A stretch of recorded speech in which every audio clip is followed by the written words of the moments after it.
Thyroid ग्रंथि। Thyroid ग्रंथिनु सौथी पहला स्थान जोईए तो थायरॉइड ग्रंथि ए श्वास नलिकानी अथवा तो श्वसन नलिकानी बन्ने बाजुए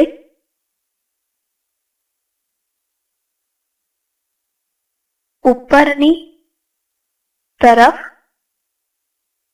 आवेली छे। थायरॉइड ग्रंथिनी रचना जोईए तो आ ग्रंथि ए द्विखंडी ग्रंथि छे, एटले के द्विखंडी एटले के बे खंड धरावे छे अथवा तो बे भाग धरावे छे अने आ बन्ने खंडो एकबीजा साथे साकड़ा संयोजक पेशीना पट्टा एटले के तेने कहेवाय छे सेतु। आ सेतु वडे जोड़ाय छे।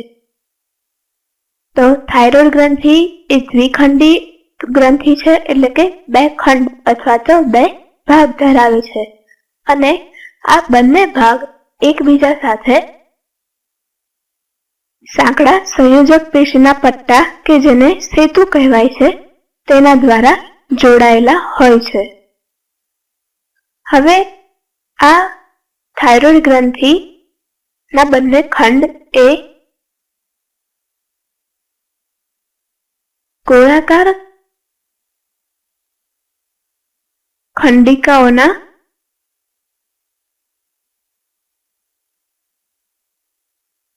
बनेला होय छे। आ खंडिकाओनी दीवाल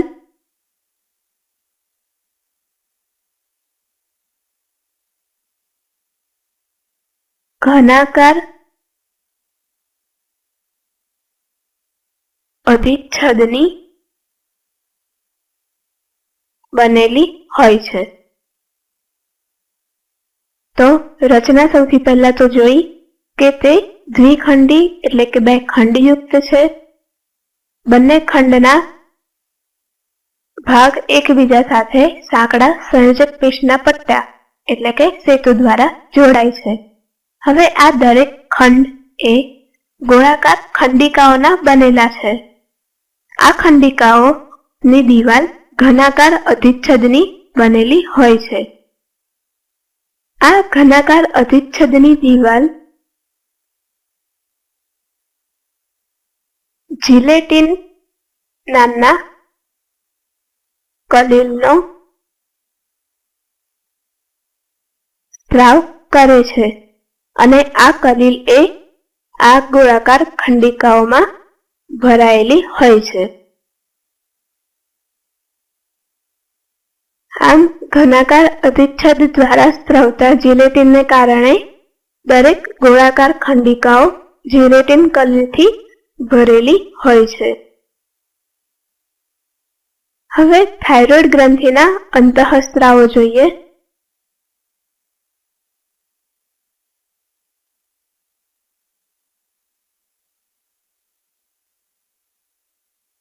तो थायरॉइड ग्रंथिना मुख्य 3 अंतःस्त्रावो छे के जेमां पहेलुं छे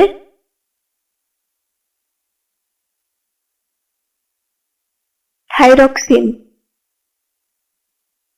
के जेने कहेवाय छे T4।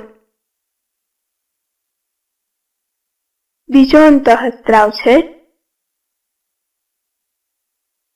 ट्राई आयोडो थायरोनिन तेने कहेवाय छे T3। त्रीजो अंतःस्त्राव छे થાઇરો કેલ્સિટોનિન TCT। આમ થાઇરોઇડ ગ્રંથિના કુલ 3 અંતઃસ્ત્રાવો છે: થાઇરોક્સિન T4, ટ્રાય આયોડોથાઇરોનિન T3 અને થાઇરોકેલ્સિટોનિન TCT। થાઇરોઇડ અંતઃસ્ત્રાવોના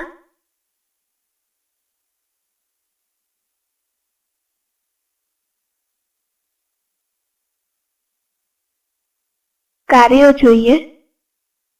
થાઇરોઇડ અંતઃસ્ત્રાવો કે જે 3 છે: થાઇરોક્સિન, ટ્રાયઆયોડોથાઇરોનિન અને થાઇરોકેલ્સિટોનિન। પહેલું કાર્ય જોઈએ તો પહેલું કાર્ય છે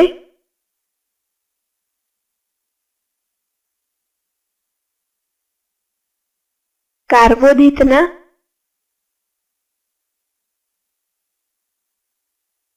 ચયાપચયમાં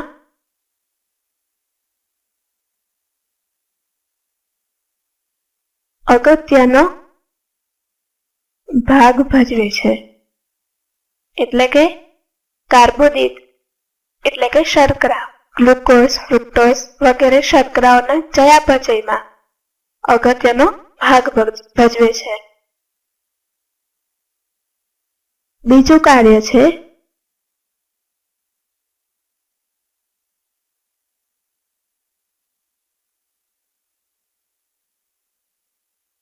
ઓક્સિડેશન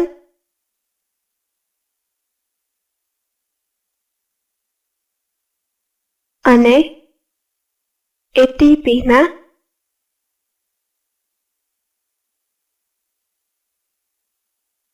ઉત્પાદનનું નિયંત્રણ કરે છે। અને આ પ્રક્રિયાઓને કારણે તે શરીરનો BMR એટલે કે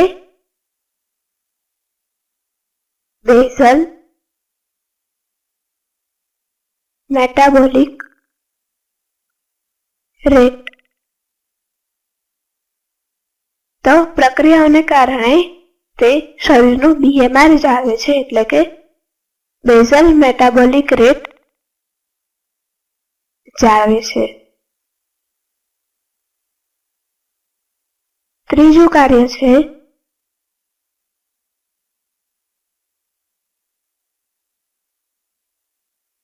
રક્ત નિર્માણની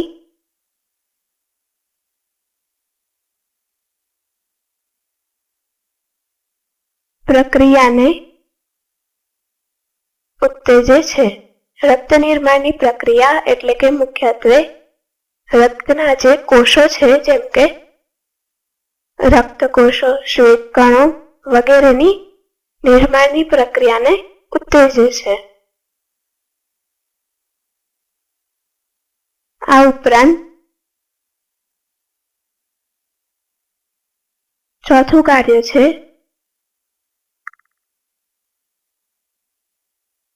પાણી અને ઇલેક્ટ્રોલાઇટના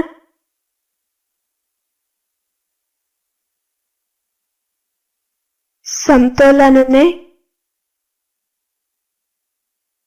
જાળવે છે। એટલે કે શરીરમાં પાણી અને ઇલેક્ટ્રોલાઇટ એટલે કે ખનિજ દ્રવ્યોનું સમતોલન જાળવી રાખે છે। તો આ થાઇરોઇડ ગ્રંથિના મુખ્યત્વે 4 કાર્યો છે કે જેમાં કાર્યો છે કાર્બોદિતના ચયાપચયમાં ઉપયોગી છે। આ ઉપરાંત ઓક્સિડેશન અને એટીપીના નિર્માણનું અથવા તો એટીપીના ઉત્પાદનનું નિયંત્રણ કરે છે અને તેના દ્વારા બેઝલ મેટાબોલિક રેટ એટલે કે BMR જાળવી રાખે છે। એટલે કે શરીરના ચયાપચય ઉપર નિયંત્રણ કરે છે। આ ઉપરાંત રક્ત નિર્માણની પ્રક્રિયાને ઉત્તેજે છે। એટલે કે રક્ત નિર્માણની પ્રક્રિયા કે જેમાં રક્તના કોષો જેવા કે શ્વેત કોષો, રક્તકણો વગેરેની ઉત્પાદનની પ્રક્રિયાને ઉત્તેજે છે. આ ઉપરાંત તે પાણી અને ઇલેક્ટ્રોલાઇટના સમતોલનને જાળવે છે. આમ થાઇરોઇડ ગ્રંથિના અંતઃસ્ત્રાવના મુખ્યત્વે 4 કાર્યો છે. થાઇરોઇડ ગ્રંથિના અંતઃસ્ત્રાવની અનિયમિતતા જોઈએ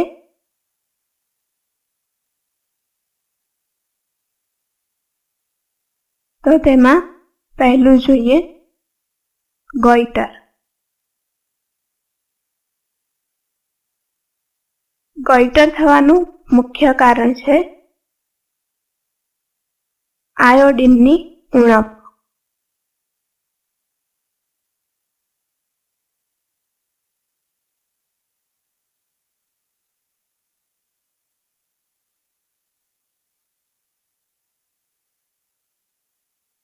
જ્યારે કોઈ પણ વ્યક્તિના શરીરમાં આયોડિનની ઉણપ થાય ત્યારે ગોઈટર થવાનો ચાન્સ રહેલો હોય છે. ગોઈટરના લક્ષણો જોઈએ તો છે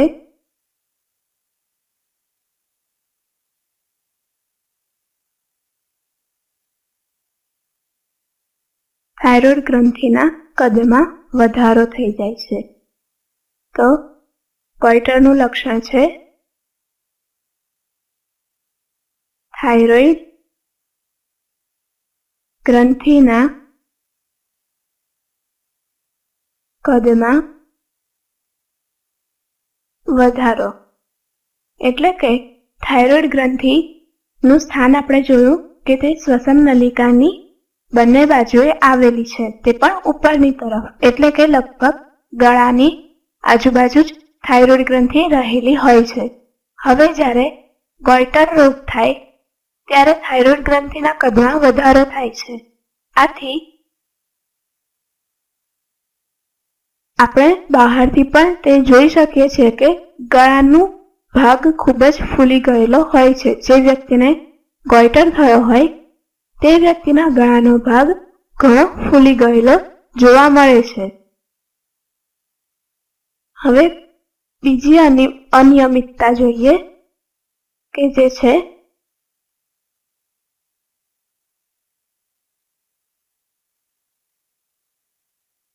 હાઇપોથાઇરોઇડિઝમ.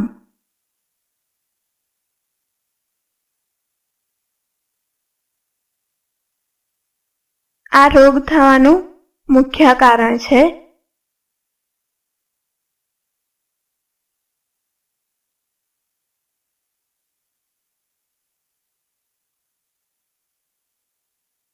થાઇરોઇડ ગ્રંથિનો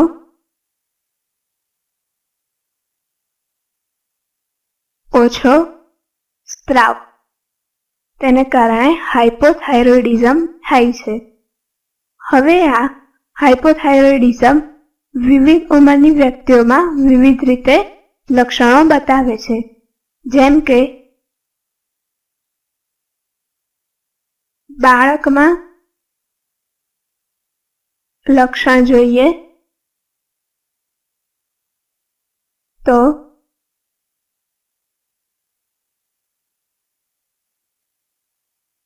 પ્રસૂતિ દરમિયાન જો બાળકમાં હાઇપોથાઇરોઇડિઝમ હોય તો તેવા બાળકમાં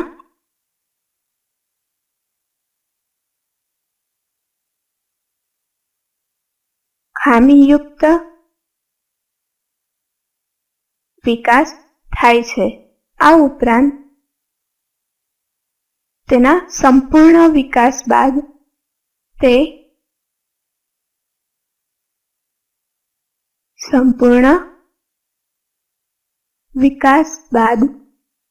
હાઇપોથાઇરોઇડિઝમ એ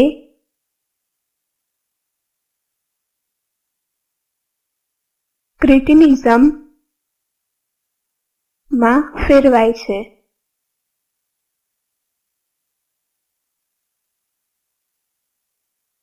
અને આ ક્રિટિનિઝમને કારણે બાળકનો વિકાસ રૂંધાય છે અને માનસિક વિકાસ એટલે કે મગજનો વિકાસ પણ અવરોધાય છે. આમ હાઇપોથાઇરોઇડિઝમમાં બાળકોના લક્ષણમાં ક્રિટિનિઝમ જોવા મળે છે કે જેમાં કોઈપણ બાળકનો વિકાસ અવરોધાય છે અને માનસિક વિકાસ રૂંધાય છે. બાળકો ઉપરાંત હાઇપોથાઇરોઇડિઝમની પુખ્ત સ્ત્રી ઉપર અસર જોઈએ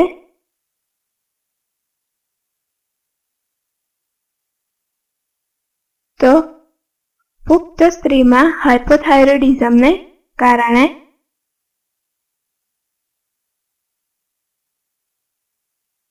મિક્સોડીમા રોગ થાય છે. આ રોગનું લક્ષણ જોઈએ તો આ રોગને કારણે જે તે સ્ત્રીમાં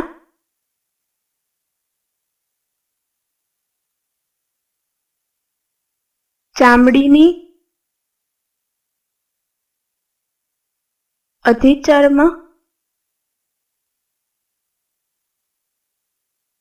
પેશીમાં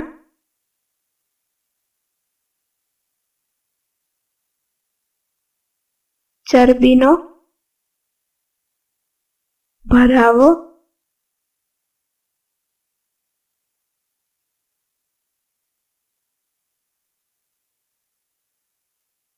થાય છે અને આથી તે જાડી થાય છે. તો હાઇપોથાઇરોઇડિઝમનું બાળકોમાં અને પુખ્ત વયની સ્ત્રીઓમાં જુદી જુદી અસર જોવા મળે છે. બાળકોમાં વિકાસ અવરોધાય છે અથવા તો રૂંધાય છે, જ્યારે પુખ્ત સ્ત્રીમાં ચામડીની અધિચર્મ પેશીમાં ચરબીનો ભરાવો થઈને તે જાડી થાય છે.